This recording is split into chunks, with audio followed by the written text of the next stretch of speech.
So welcome back to the spring exercise. I'm pleased to be joined by Raven Graff, one of our CAs for the spring exercise. Welcome, Raven. Raven is going to help us in handling and managing the questions that come in. So during the session, if you can send Raven your questions, Raven will then, after a few introductory questions, will then help us coordinate and manage the Q&A with all of you. So as we continue to preview some of the key considerations related to President Biden's goal of a carbon-free electricity sector by 2035, we'd like to explore the regulatory and legal perspective. We're thrilled to have our Harvard Law School colleague, Professor Jody Freeman, join us for today's session. Professor Freeman, welcome to the Harvard Kennedy School Spring Exercise. Thank you. I'm happy to be with you. So you can check out on our Canvas website, Jody's bio. You will find out that she's one of the leading experts on these issues, both contributing scholarship that moves the frontier when we think about administrative law and its application to the environment, but also as someone who actually walked the walk in Washington on some of these key policy issues. So I want to first turn to Jody to help us think about the role of regulatory policy and recognizing that the Biden administration has already come up with a wide array of actions it wants to undertake. Say, for example, the recent infrastructure proposal, many of which would work through legislation, but there's some things they don't have to work with Congress that they can just do on their own through executive action. Could you describe a little bit for us the process where a regulatory action can promulgate a new regulation? And then we'll go and drill down on a few key examples of this space. Yes, happy to do so. And let me just underscore something Professor Aldy just said. It's a very important takeaway for you all in case you're not making these distinctions in your everyday life. There is executive power, meaning what the president can do through his executive branch agencies pretty much unilaterally under existing law that's already on the books, that the agencies like EPA and DOI and all the others that you know about, those agencies implement the laws already on the books. And the president can steer those agencies toward his policy prerogatives, okay? So think about executive power, executive branch agencies, presidential authority as unilateral in that sense. Doesn't have to go to Congress. The president doesn't have to go to Congress if he's implementing existing law. But as Professor Aldy said also, there are some matters on which the president must ask the Congress to act because existing law doesn't cover it. Existing law doesn't authorize the agencies to do things. And where that's the case, where you want to do something new, you've got to go get legislation. So we're talking about these two very different kinds of actions. The rulemaking process is the way that agencies impose binding requirements on the private sector. So when we talk about rules or we talk about regulations, we're saying the same thing. Rules and regulations are just synonyms for each other, and they are things that are issued. Those are requirements issued by agencies. And they have the force and effect of law. So just so nobody's confused, when an agency issues a rule and they say you can't pollute over X amount, that is as if Congress spoke and told you you couldn't do that. So it's treated as a binding legal requirement that comes from an agency under the authority of a law, like the Clean Air Act, for example, okay? And the process is quite elaborate. And if you're a nerd like me, you spend a lot of time thinking about how agencies step by step issue these regulations. They can't just pop them out. They don't just get to require you to do stuff without going through a process of notice, taking comment, and then issuing a proposed rule, and then issuing a final rule. So there are multiple stages. And the comment period is very important because they get feedback from the regulated community, let's say the oil and gas sector or the electric utility sector that's being affected by the rule, or the auto industry, you name it, the industry that's affected is going to give the agency feedback on what's wrong with its proposal, what can be improved. But anybody can file comments, right? You could file a comment saying, I think this rule's too weak, I think it's too strong. And the agency also, as part of this process, which can sometimes take not just months, but years to produce a rule, part of the process requires the rule to go through the White House for a kind of centralized checking off by the White House Office of Management and Budget that has an office within it called OIRA, the most powerful office none of you have ever heard of, the Office of Information and Regulatory Affairs, which requires agencies to provide a cost-benefit analysis, a very detailed regulatory impact analysis of its proposed rules. And that shows the White House that the agency has thought about the costs and benefits of what it's offering to do, what it's suggesting it do. And it takes feedback from the White House and from all the other agencies that have an interest in the matter on how they might adapt the rule. So think about it this way: the rulemaking process is both a notice and comment process for the regulated industries and for the wider public, like the environmental activist groups, advocacy groups, to all comment on the rule. But it also goes through a White House review process that is intended to try to impose some discipline on the cost benefit justification, the cost justification for the rule. And Joe Aldy knows more about that than anybody in the history of man. But that describes the basic rulemaking process. Once that rule is finished, finalized, it becomes legally effective, which means it's binding. Everybody has to comply with it. And it's legally binding until a court says otherwise. So it may be challenged, but it's in place until a court says that it's no longer legally effective. So that's great, Professor Freeman. Let's focus on one salient example relevant to this exercise. And I'll note the pastor's prologue: when President Biden was vice president and National Climate Advisor Gina McCarthy was EPA administrator, the Obama administration promulgated a rule to cut power sector carbon emissions by 1/3 by 2030 under the Clean Air Act. Now, this rule was stayed by the federal courts and eventually replaced by the Trump administration through the so-called Affordable Clean Energy Rule, which was then, that rule was in turn struck down by the courts. Could you do a little bit to help describe what this rule would have done, and what are some lessons about that process, the political process and the judicial review process that could inform Biden administration efforts going forward? So this rule to govern carbon emissions from the power sector, I could take an hour and talk about the history of this rule and how it moved through the courts and what happened under Trump. And you're just going to have to pull me back from the brink. Professor Aldy and Raven are both going to have to stop me from going on too long. I'll try to make this a bite-sized version. First of all, when the Obama administration said it was going to set standards for power plants that produce carbon emissions, this was at the time one of the most far-reaching things they could have done to control U.S. emissions from the U.S. economy, because the power sector at the time contributed around 30% of our emissions. And the other sector that mattered a lot was the transportation sector, and they set fuel efficiency standards for that sector. So think of going after the power sector production of carbon as a major piece of the U.S. contribution to climate change.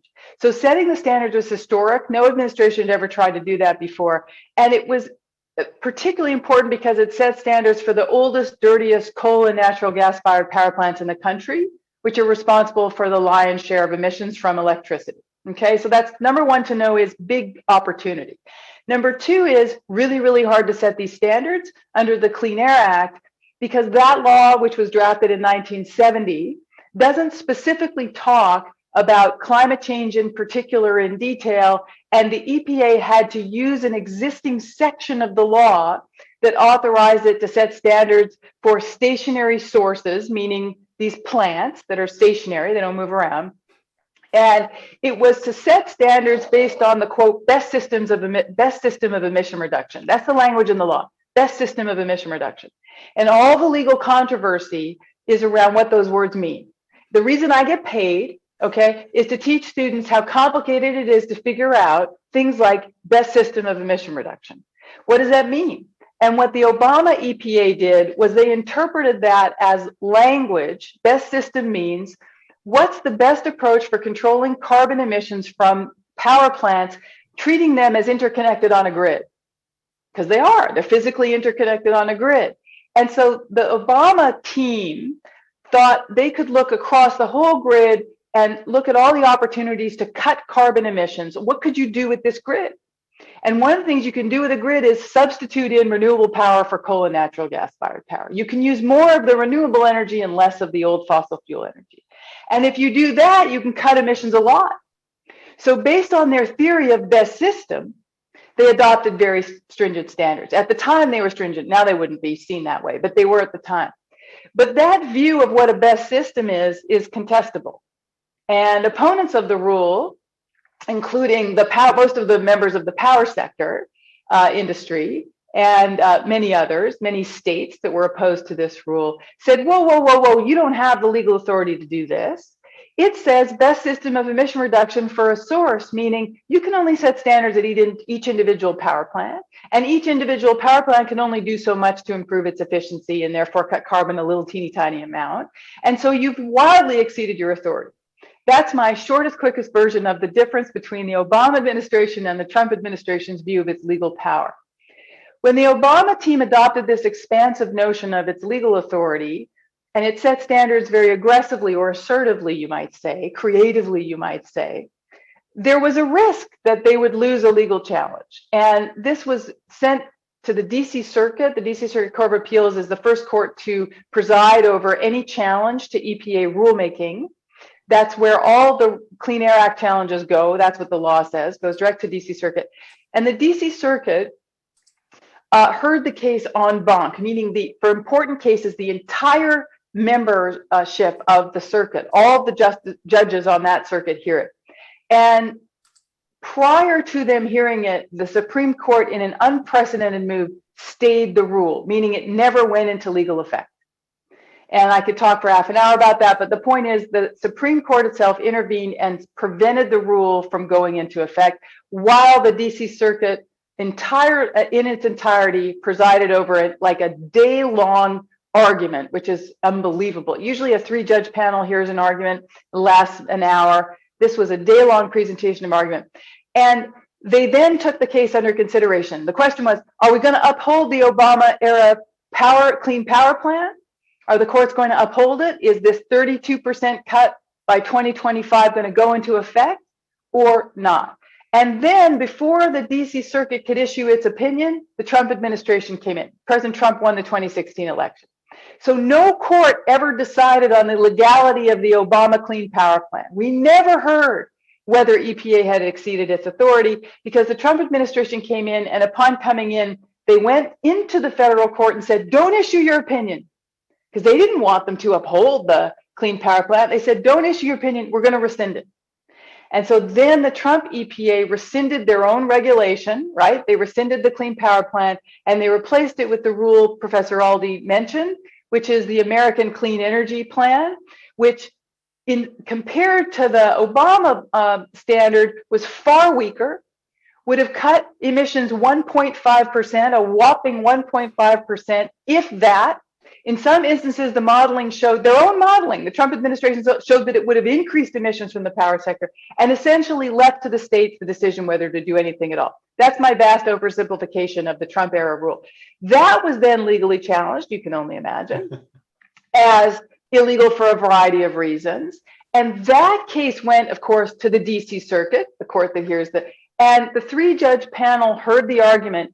And the day before President Biden was sworn in, they gave him a gift, which was the DC Circuit panel struck down the Trump rule, the weak Trump rule, and essentially created a clean slate for the Biden administration to come back and put its own rule for the power sector in place. How's that? That was incredible, Professor Freeman. It is going through a history. In fact, as a quick plug to one of Professor Freeman's colleagues, Professor Lazarus, has a great book talking about sort of the history of thinking about regulating CO2 and how it eventually led to the Supreme Court decision of 2007, Mass v. EPA, that of course Professor Freeman knows very well as well. But so we've had this sort of back and forth. We've had the court stepping in.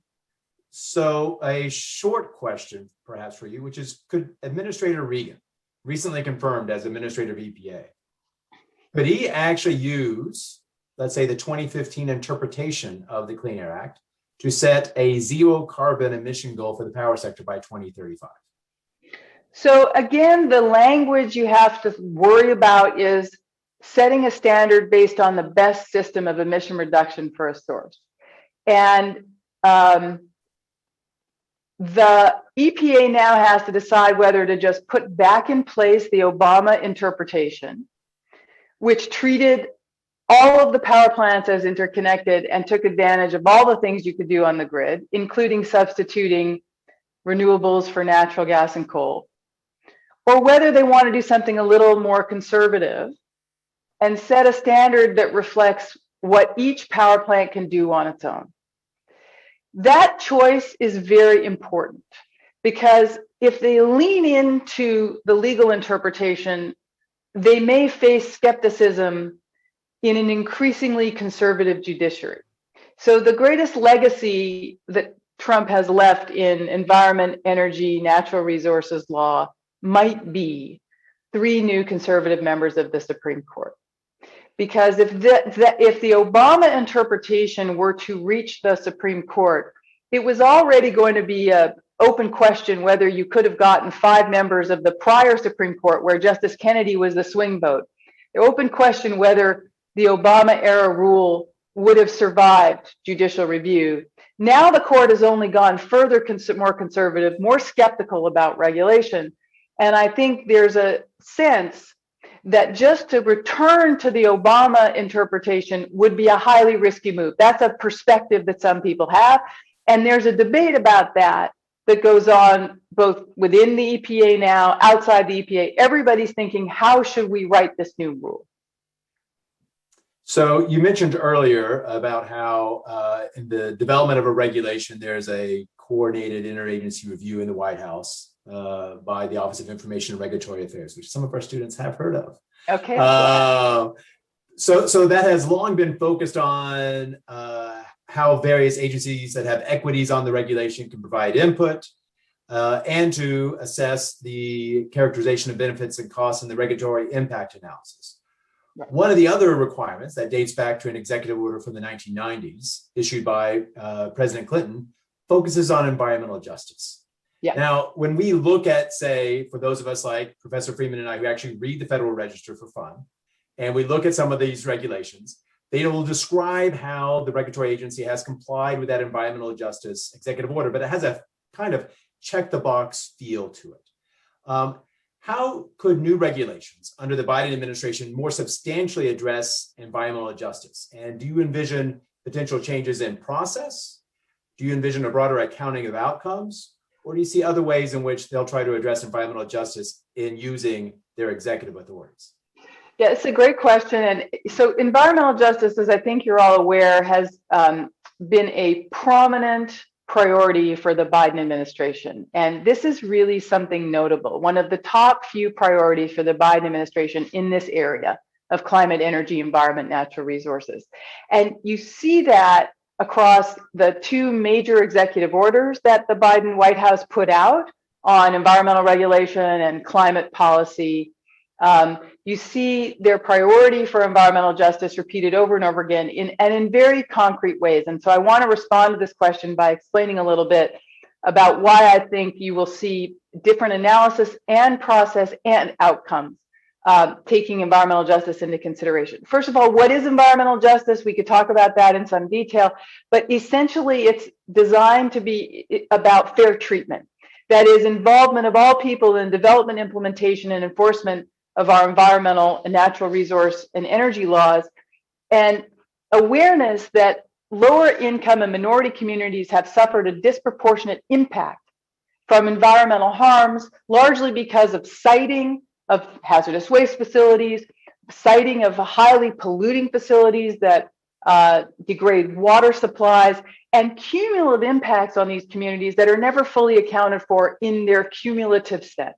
So permit by permit by permit, the impact may be small. If you add up all the permits you grant in a particular neighborhood, you may have a very large negative impact. So this problem is endemic. It is decades and decades old, and no administration, to be frank, has taken it seriously enough. The Clinton administration tried to embed environmental justice in EPA decision-making more centrally, but no one ever really succeeded in doing much about it. I think the Biden administration is doing as much as they possibly can to prioritize environmental justice. There's also been a terrible failure of enforcement of environmental violations in what we're calling EJ communities, minority and low-income communities. And so now the Biden team has said, we are going to do something about a failure of enforcement. And by that, they've set up a screening tool that helps identify the communities where these cumulative impacts have been most profound. That screening tool then gets used by the Environmental Protection Agency in its own decisions around when to grant permits, where to grant permits, so they can take into account the hardest hit communities, and they might put new conditions into their permits that accommodate the total cumulative impacts and put additional requirements on polluters that are going to be cited in those areas. The screening tool, the consideration of EJ in permitting decisions is really important. In addition, there's a priority on enforcement in these communities so that now the EPA will be screening for violations that happen in the hardest hit communities, developing enforcement cases and referring them to the Department of Justice to take civil and criminal action in those communities. So instead of waiting for people to complain about having suffered a disproportionate share of pollution, the EPA is actively going to be looking for these violations and prioritizing them in the cases they send to the Department of Justice to enforce. So I think that's a very big shift. We'll see, the devil's in the details. We'll see if we see action on that. There are a couple other things that I think the White House is trying to do. For example, on spending, the executive order President Biden signed on environmental protection says that 40% of the new investment in environment, public health, climate, 40% of those investments should go to environmental justice communities. So that's a promise of putting your money where your mouth is on these on environmental justice, and we'll see where the spending actually goes. And the final thing I would just mention to you is there's an opportunity to use Title VI of the Civil Rights Act, which is supposed to make it illegal for you to have a disproportionate impact on communities of color and low-income communities. It used the Civil Rights Act to redress these disproportionate impacts. That has massive potential. No administration has ever used it before, but you already see the Biden administration taking a first step by putting certain projects on hold, like a massive highway project in the Houston area, where their argument is this project can't go forward until we do an analysis under Title VI of the Civil Rights Act to see if it will have a disproportionate impact. So I'm saying all this, giving you all this detail to show you that the EJ work that the Biden administration wants done is additional analysis, additional enforcement, more conditions on permits, and more spending to redress things like failing water systems. And I think if you put all that together, if they deliver on that promise, you'll see a real step change in environmental justice performance. Now, when we think about consideration of environmental justice in policy practice, the state of California is probably a leader in this regard. And in fact, tomorrow we're going to hear from Assemblymember Garcia and Jake Levine, who used to work for Fran Pavley in the California State House, actually used to work with Professor Freeman and myself in the White House back in the day. They're going to talk about the experience with AB 197 and SB 32 in California about 5 years ago. But there are opportunities for us to learn from the practice in the states, and especially states like California that have been quite proactive in trying to address climate change. How do you think these state actions can inform and influence federal action? Should the federal government try to coordinate action with the states? Should it consider taking best practice, say, from California and just imposing it on all states? How should we think about the federal-state relationship? Yeah, so this is very important. I mean, I would say, like you said, Professor Aldy, the experience in California, environmental justice, I think New Jersey is another leading state on environmental justice. And that, as always happens, the leading states provide a model for the federal government. It rarely works the other way around. Usually the federal government is a laggard, is the leading indicator, if you will, and draws on piloting in the states. And leading states, it turns out, tend to be California. The coastal states, tend to be the leaders on environmental regulation and protection. So I think with that in mind, what you want to do is see the best performing states, look for their innovative policies, and see if you can create a federal version of that that can provide a floor across the country. But you want to leave room for experimentation for the leadership states to exceed the federal floor. So in law, we call this floor preemption, meaning we're going to set a minimum for the country, but we're not going to set what we call ceiling preemption, meaning we're not going to set a maximum. And in fact, this describes the approach to environmental protection in the United States historically. If you go look at all of the federal environmental laws that you've heard of, Clean Air Act, Clean Water Act, the hazardous waste laws, and on it goes. The basic approach embedded in those laws that Congress passed over a period of time from the 1970s through the 80s and stopping pretty abruptly in the 90s. We haven't had a new major federal environmental law for 30 years in this country. But if you go look at the major federal laws, they all have one feature, and that is they set a minimum floor of environmental protection that must be achieved by the states, and then they leave the states to exceed that if they wish. And that model has been quite successful, and I would expect that that's the kind of model we want to see going forward. So we've talked a little bit about how the Biden administration could use the Clean Air Act. Are there other regulatory authorities that you envision the federal government using to reduce power sector emissions? Yeah, I think the primary law really is the Clean Air Act, because that's the law that says that the EPA can regulate pollutants, and greenhouse gases have been defined by the agency as a pollutant, fitting the definition. And the Supreme Court, basically in the case Professor Aldy mentioned, Mass versus EPA, the 2007 Supreme Court decision, the Supreme Court held, yes, greenhouse gases are pollutants under the Clean Air Act, and that empowers the EPA to regulate both transportation sector emissions of greenhouse gases and stationary source or industrial emissions of greenhouse gases. And that's the primary way you get at the electric utility sector, is through the Clean Air Act. So there's explicit authority to regulate there. There may be some other tools like the Department of Energy, which, by the way, for those of you who haven't studied the DOE closely,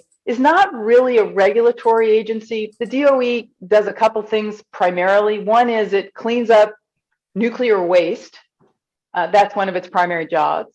And that's where about the overwhelming majority of its budget goes. And the other thing is DOE, has these wonderful research labs, and it does a tremendous amount of research on energy related issues, and it disgorges an awful lot of R&D money. But it's not much of a regulator. But the one regulatory role it has is to set appliance efficiency standards. Your refrigerators and your TVs and your microwaves. DOE could set stringent appliance efficiency standards that would help, require greater and greater efficiency, which itself would reduce greenhouse gas emissions from consumption of electricity. So that's one other lever you can pull. But primarily, it's EPA regulating under the Clean Air Act. But the last thing I would mention here is that FERC, the Federal Energy Regulatory Commission, a different regulator. And again, for those of you who are nerds like me and Professor Aldy, you know that FERC has a very specific role. It's not an environmental agency exactly. It's a regulator of the energy markets. So FERC's authority, the commissioners who preside at FERC, are there to make sure that the rates set, the money that is paid to energy providers, the energy markets, are paid in such a way as to incentivize cheap, reliable, efficient electricity supply. And they only have authority to regulate interstate electricity, wholesale markets in energy, and interstate transmission. But FERC, in its role presiding over the market rules for how you compensate energy sources, they can help create a level playing field for renewable energy sources to compete, to bid in and take market share from old fossil energy. And they can help create a level playing field for demand response and energy efficiency to also play a role. Instead of supply, you reduce demand in the energy market, and you should get paid for doing that. So it's a market regulator. FERC has a tremendous amount of authority, both as a market regulator and presiding over transmission to help incentivize siting new transmission lines and help get them paid for to overcome state by state barriers to siting, which will help bring renewable energy online. So FERC's unique role regulating energy markets and presiding over rates for transmission can really help reduce emissions in the electricity sector, but not because they directly regulate emissions. That's the job of the EPA. I hope that's a decent overview. So, that's helpful. It does illuminate a bit of the complexity when we think about the different regulators that have different pieces of the energy system with different objectives. I mean, appliance efficiency standards, the Department of Energy now is estimating here the benefits of reducing the carbon dioxide emissions, but it was originally intended as a way to try to promote conservation of energy when we were concerned about being a major energy importer in the United States. Right. I mean, what's so interesting about that point is if you are like me, you study the origin of these agencies and where do all these authorities come from, you know, they all have their history and they're not designed for this moment. There's no new climate law. We don't have a law about climate change. We have a law about the Clean Air Act, and we have energy legislation, all of which are creatures of their era and may have been adopted with different purposes and priorities in mind. And we see these agencies trying to repurpose these old statutes, these old laws for contemporary problems. And that's the legal struggle that I sort of spend a lot of my time on. So let's focus on one of those, and then we're going to go to questions that Raven has been collecting from the students. Okay. When you worked in the Obama administration, you worked on the so-called car rule. Yeah. This is an example where we had authority at EPA to regulate tailpipe CO2 emissions and longstanding authority at the Department of Transportation to regulate fuel economy of vehicles. And so they work together on a joint rule. Right. Now, on its face, we say, well, that's transportation. What does that have to do with the power sector? But when we think about the future of light-duty transportation, that might be a lot of electric vehicles. That certainly has implications for how large the electricity sector will need to be in the future. Right. How do you see the potential for future rulemakings using these authorities? How could they help create greater market share for electric vehicles, and what might be that potential impact on the power sector? Right. So this is a great lesson for you all, because you have to see how all of these disparate pieces of the government connect to each other, how the different agencies overlap with each other or underlap with each other to get the whole picture of the regulatory challenge. Okay, so the Environmental Protection Agency has the authority to regulate emissions from the transport sector, meaning pollution. It's a pollution regulator. So it's going to set standards for carbon coming from new cars and trucks in grams per mile, pollution per mile, right? That's normally how you regulate pollution coming from a car or truck. The Department of Transportation has longstanding authority to set what you guys all know as CAFE standards, fuel efficiency standards. And those are about making your car go further on a gallon of gas, right? It's how many miles per gallon do you get, MPG. So grams per mile is from the pollution regulator. MPG, miles per gallon, is from the energy efficiency regulator, if you will. Both these agencies have authority to regulate the same thing, cars and trucks. So we put them together and said, why don't we do something harmonious and set standards for cars and trucks that satisfy both the Department of Transportation's authority and EPA's authority, and they'll row in the same direction, and the auto industry will agree to them if they're reasonably clear and transparent and harmonious and unified. And that's what Professor Aldy was referring to as the car rule, trying to make it one standard the industry can count on, increasing it over time in stringency, maybe 4 or 5% a year. The purpose of doing this is over time, you drive the cars to be so efficient, you reduce emissions to such an extent that you're essentially left with an electric fleet. That is, over time, you can't reduce pollution enough with the internal combustion engine. And you eventually have to shift from an internal combustion engine to a battery electric vehicle or a hybrid vehicle, or maybe eventually a hydrogen powered vehicle or gas powered vehicles. You don't specify the technology, but you specify the improvement you have to make in efficiency and emissions reduction. And by doing that, you essentially drive adoption of electric vehicles, which means you're driving electrification. Forgive the pun, driving. You're driving electrification. And over time, what this does is increase demand in the power sector. So your challenge is, how do you reduce carbon emissions from the power sector while it grows to take on transportation. Now you've got a power sector that has to fuel transportation. And at the same time, you have to reduce its emissions. So that's a harder task if what you're trying to do is electrify everything in sight. If you're trying to electrify transportation, and now I tell you, we want to electrify buildings too, and get out of the natural gas business for heating buildings.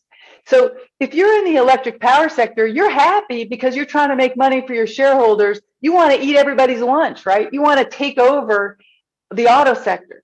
You want to take over buildings because that's money in your pocket. You're providing the juice, the electricity for all this activity in the economy.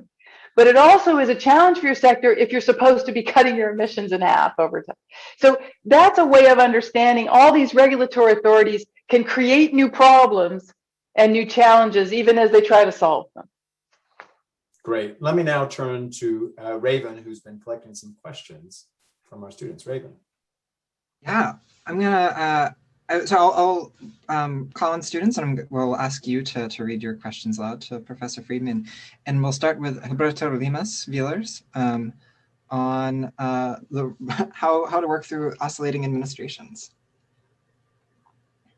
Oh, yes. Thank you so much for a great presentation. You mentioned so much about the judiciary and the executive process, but what role does the legislature have to play in regulation, especially since creating regulations through the executive branch can easily be undone by the next administration, as we saw with the previous administration?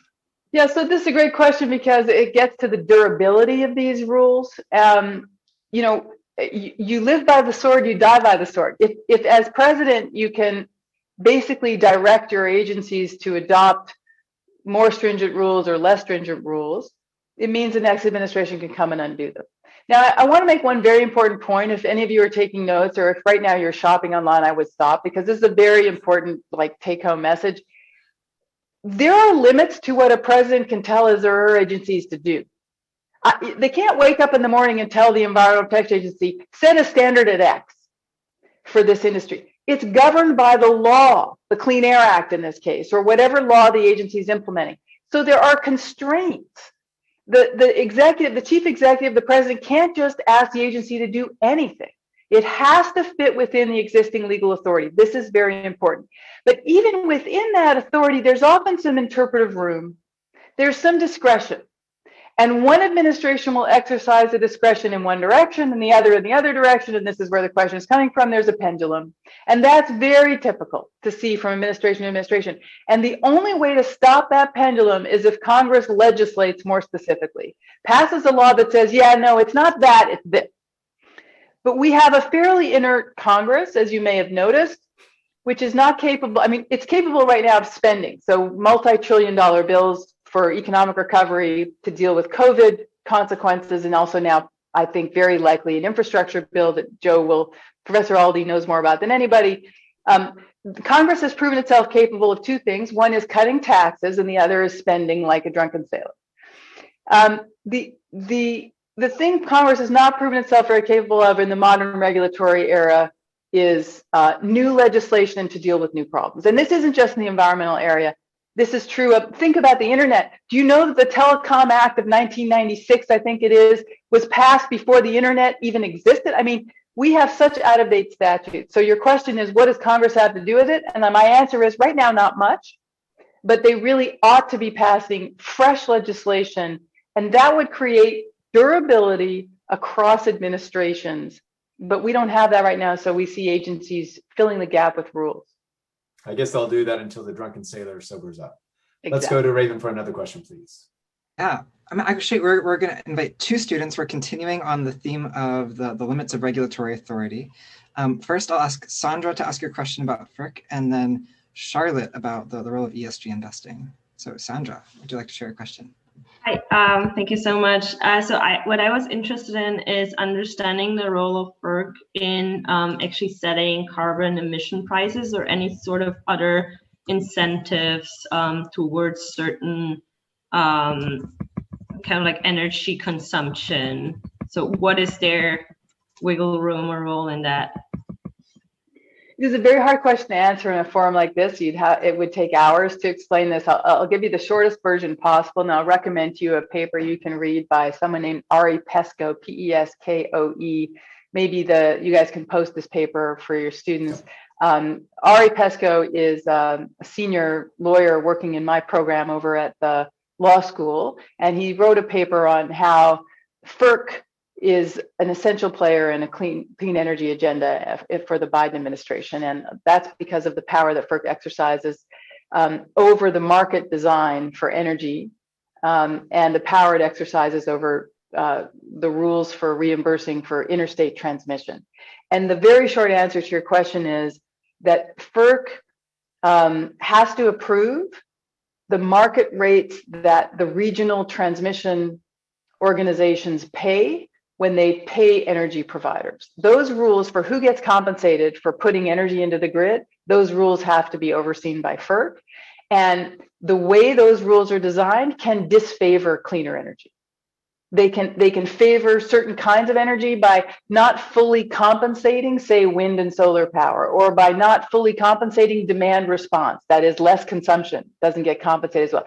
Or the rules for transmission can hinder building new transmission that will bring online renewable energy. So this is all around the market rules for paying energy and the design of how you plan your transmission, and whether the connection rules help bring renewable energy online. So it gets very technical very quickly. But think of FERC as the economic regulator that has to ensure that the rates being paid are being paid in a way that don't discriminate against cleaner forms of energy. And that's how FERC can exercise its power to make sure that renewable energy, offshore wind and solar, storage, demand response, that those sources or alternatives to sources are paid the same, can compete with old fossil energy. Just quick, but they don't set like a carbon emissions price on top of No. the. FERC has never seen itself as imposing a carbon price. There are arguments that it should. And if the regions proposed that they would include a carbon price in their market rules, it's conceivable FERC would approve it.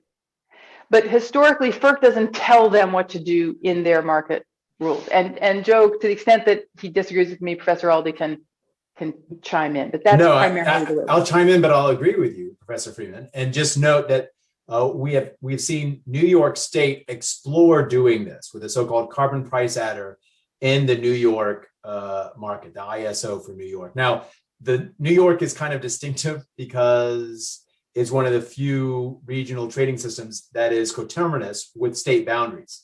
So it has a state policy of trying to focus more on climate, and they've thought about ways of trying to include in their wholesale market a so-called carbon price adder that I would just call a carbon tax, but that's because I don't have to run for office.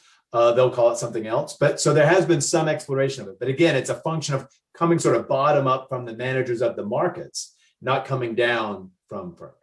And you have to realize these markets are regional. The way energy is bought and sold and put into the grid, there's not a national system for that. It happens regionally and locally, and it's a very disaggregated process. So FERC is has a complicated job to do in trying to incentivize cleaner energy sources to compete with traditional energy sources, which are dirtier.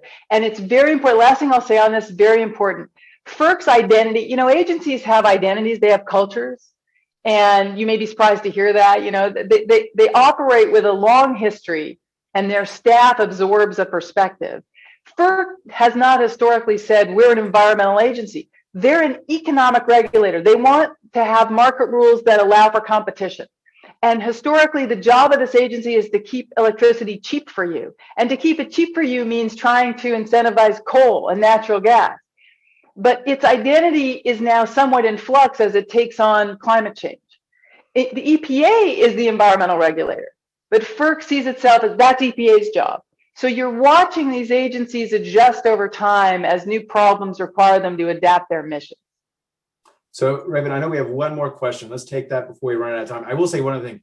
The new chair of FERC, Rich Glick, very enthusiastic about decarbonizing the power sector, used to represent a renewable power company. So he has, I think, a more forward-leaning perspective than some of his recent predecessors. And what that highlights for you all is the power of appointments. Here's Biden, who can name the chair of FERC, and he picked Rich Glick. So that's another presidential power. Raven?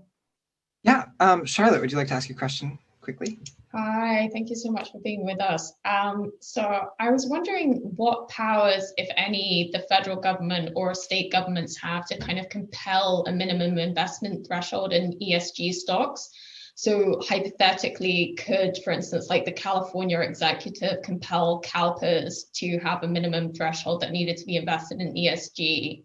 And if so, could that be a way to kind of use the market mechanism to compel, I guess, energy companies or electricity companies to become like lower emitters, because otherwise they wouldn't get the investment? You know, I'm hesitant to speak about state by state authority over certain kinds of pension funds because I don't know the legal or regulatory requirements on them, and I wouldn't want to misspeak.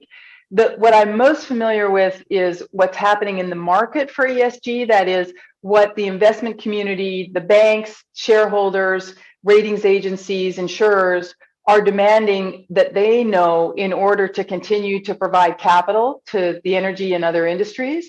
And there, what I see and what I think you all see is ESG becoming less and less fringe, more and more central, and driving a very powerful demand for companies to do better climate-related risk disclosure. And the question is whether the demand for better disclosure and analysis of climate-related risk will actually change the investment that flows. That is, will capital be shifted out of certain industries or out of certain sectors or out of certain companies and into others? But I can tell you that that is already happening without the US government demanding it at all. Now, the Securities and Exchange Commission, the Fed, and the CFTC, the Commodities Futures Trading Commission, all of these financial regulatory bodies that each have a little bite of authority over different things, right? The Fed is banks, the SEC is public companies that have investors, and the CFTC is like derivatives. They are all interested in providing guidance and maybe even making rules around disclosure. But what you're talking about, a mandate from a state over a pension fund or some other fund, that I'm less familiar with. It may be something they're interested in. It may be something that's coming. But right now, the action is in a demand for better disclosure. So I'll also say we could explore this topic a little further tomorrow morning with Professor Henderson from the Harvard Business School, who does a lot of work thinking about these issues. I'm going to take the prerogative, and if Professor Freeman will indulge us, one more question. Is that okay, Professor Freeman? Absolutely. Okay, and at risk of imposing Zoom fatigue on day one, we're going to do one more question. Raven. Yes, Dylan, go ahead. It's a very good question on the Civil Rights Act. Thank you. I was wondering if you could expand a little bit on why prior administrations haven't tried to use Title VI of the Civil Rights Act. I imagine a good amount of that is probably politically. It was tough, lots of racism, etc. But are there like particular legal barriers that would make it a risky strategy? Just curious. Yeah, Title VI, because you must prove disproportionate impact. What people have historically been worried about is burdens of proof. How do you show disproportionate impact? You think you can recognize it when you see it, right? You see a community with a bunch of hazardous waste siting in it, or you see a community that's overly burdened with facilities that have a very deleterious environmental impact on air quality. You think you know it when you see it, but actually demonstrating it and proving it can be very difficult. This is the objection that people make. But I would also say that I think the political will needs to be there to press these legal strategies, to try them out in the courts, to make a run at it. And I think we've just seen a kind of lack of political will and follow through. And I don't know that. I think the blame we can spend a lot of time, you know, with enough blame to go around from administration to administration, and that's fair enough. I think it's striking that the Biden campaign emphasized environmental justice to such an extent that they delivered by trying to feature it in these executive orders, that you see it being taken seriously by the agencies. Again, we have to wait and see. But again, I think this is a step change in the prominence of environmental justice. So I'm optimistic. I think the Clinton administration thought it was advancing this issue. It adopted in its executive order a focus on environmental justice. They created an advisory council. But all of this has been given a real upgrade now in the Biden administration. We have a new advisory council to the White House full of very prominent people with long histories in environmental justice. They're a highly, highly skillful, very knowledgeable set of people. They will make their voices heard to the White House. And so EJ is being embedded, I think, at the highest levels now. So I want to thank everybody for joining us this afternoon. Thanks for indulging me as I ran a little bit overtime with this session. I want to thank Raven for the help in managing the questions and managing the session. And I'm always at least a little bit smarter and sometimes a lot smarter when I have a conversation with Professor Jody Freeman. A pleasure as always. Thank you so much, Professor Freeman, and hope that you enjoy the rest of your day there in paradise out in California. We'll enjoy our time here in Boston and wherever else we are in the world for spring exercise, getting a little bit smarter about this task and getting ready for a series of Zooms tomorrow. Jack, do you want to add anything before we wrap up today? We're all good. Okay. So if you don't mind, everybody, please join me in thanking Professor Freeman for her contributions today. Thank you, Jody. My pleasure. Good luck, you guys. Okay.